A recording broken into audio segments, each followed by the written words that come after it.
टंडोलयार में खाद का बहरान, जबकि खाद माफिया बेलगाम है। काश्तकार महंगे दाम खरीदने पर मजबूर हैं। माफिया के खिलाफ जिले इंतजामिया के छापे भी बेसूद साबित हो रहे हैं। इस वक्त हमारे नुमाइंदे न्यूज़ वन तारिक हमीद अब्बासी एक जिम्मेदार के साथ मौजूद हैं, उनसे बात करेंगे। तारिक, बताइएगा, जिम्मेदार क्या कहते हैं, क्या तहफ्फुज़ात और क्या मुतालबात हैं?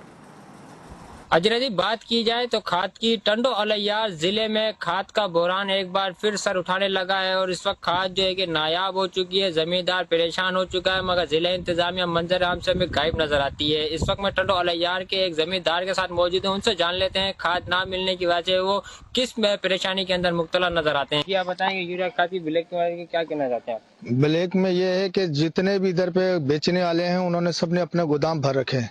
ठीक है, हारी को तो यूरिया मिल ही नहीं रहा। अगर कहीं छापा लगता है तो डीसी का इनका ये भी क्या नाम है, इसका जिम्मेदारों को ही देते हैं, किसान को नहीं मिलता। जो बड़े जिम्मेदार है वो सत्ता फार्म लेके वो खुद खरीद के ले जाते हैं। 3800 में भी ले जाते हैं, 4000 में भी, 4500 में भी।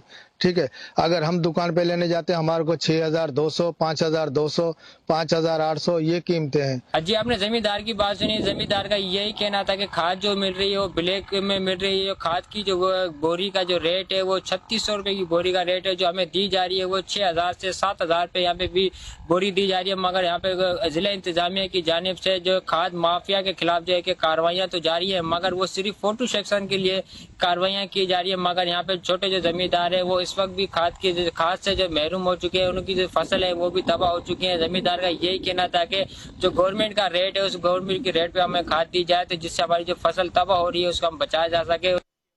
तारिक हमीद, आपका बहुत शुक्रिया। आगे बढ़ेंगे शहर में।